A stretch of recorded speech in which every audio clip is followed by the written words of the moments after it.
Starsze Need for Speedy to wcale nie jest tak toporne doświadczenie, jak ludziom się wydaje. O ile 1 i 2 są nieco archaiczne, tak od 3 z podtytułem Hot Pursuit w górę już mamy gameplay nie odbiegający zbytnio od dzisiejszych ściganek. I tu się pojawia pewne kuriozum, ponieważ owa 3 nigdy nie dostała swojej wersji rozszerzonej, tak jak poprzednie części serii. Zamiast tego dostaliśmy oddzielną grę. Need for Speed High Stakes, znane też w Europie jako Need for Speed Road Challenge. Czy High Stakes jest sequelem?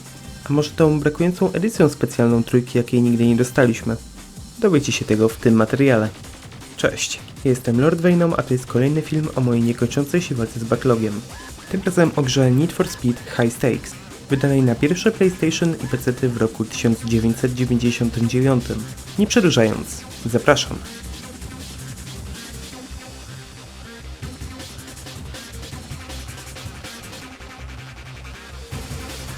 Na pierwszy rzut oka High Stakes nie różni się zbytnio od swojego poprzednika.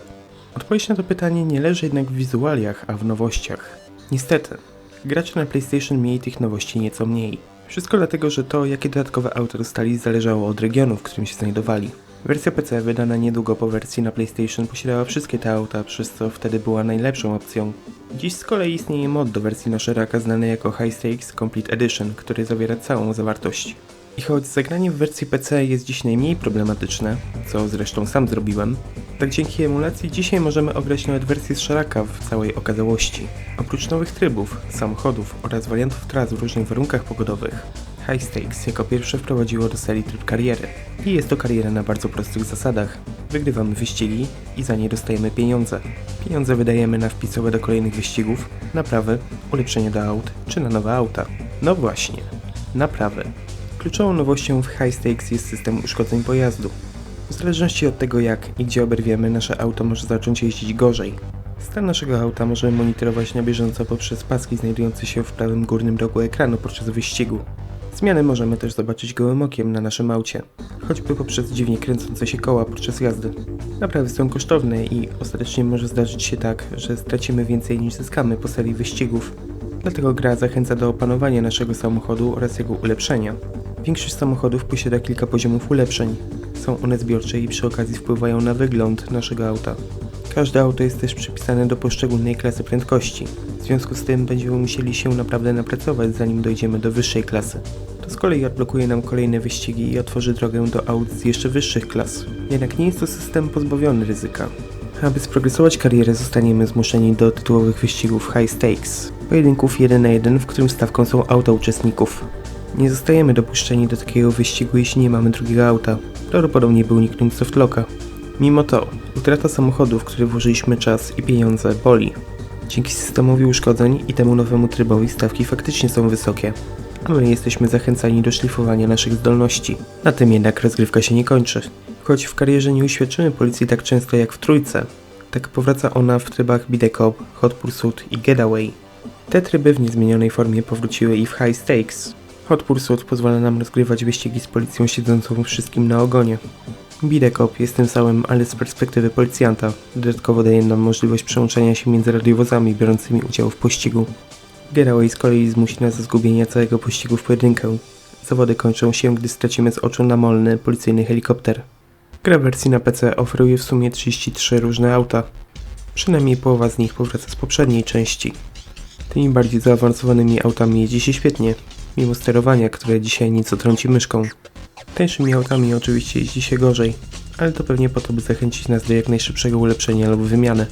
Pogoda na trasie także wpływa minimalnie na to, jak auto sobie radzi na drodze. Co prawda nie zmienia to tak dużo jak w dzisiejszych ścigankach, np. w tych najnowszych Need for Speedach, ale wciąż robi wrażenie jak na końcówkę lat 90.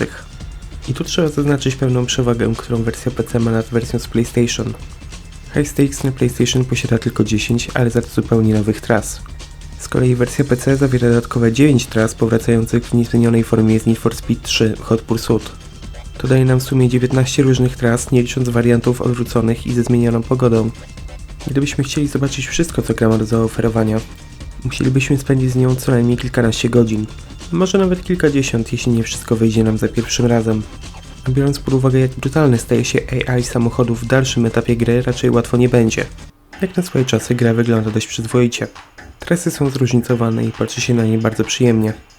Otwarte światy w dzisiejszych ścigankach bardzo często zmuszane są ograniczać różnorodność terenu na rzecz realizmu.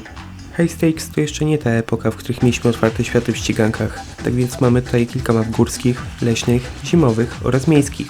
W przypadku wizualnym gorzej z kolei wypadają same samochody. Jest ich sporo, ale część z nich to też nie całkowicie różne auta, a nieco inne warianty różniące się tylko malowaniem.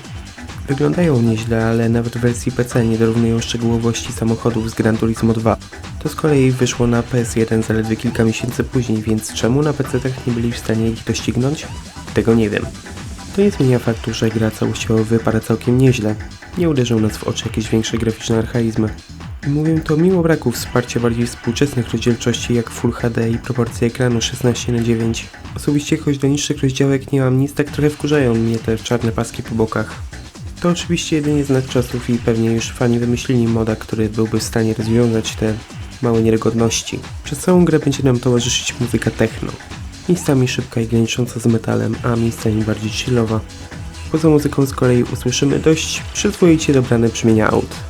W większości przypadków możemy zauważyć, że dźwięk niektórych samochodów się powtarza.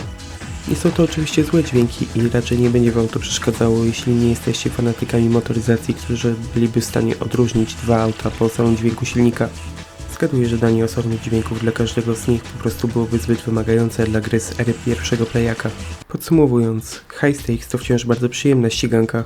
Odpowiadając na pytanie z początku, choć gra wykorzystuje ponownie sporo kontentu z Need for Speeda trójki, to jednocześnie wprowadza tyle nowości, że spokojnie można ją nazwać pełnoprawnym sequelem. Tryb kariery dba o to, żebyśmy cały czas brali pod uwagę minimalizację kosztów.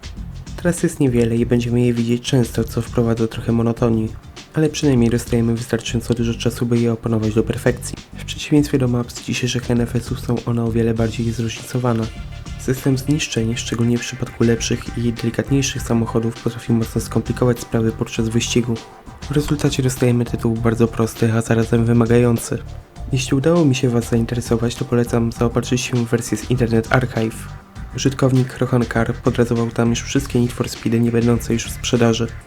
Dzięki temu gra bez problemu pójdzie Wam na nowszych systemach i to nawet ze wsparciem dzisiejszych kontrolerów.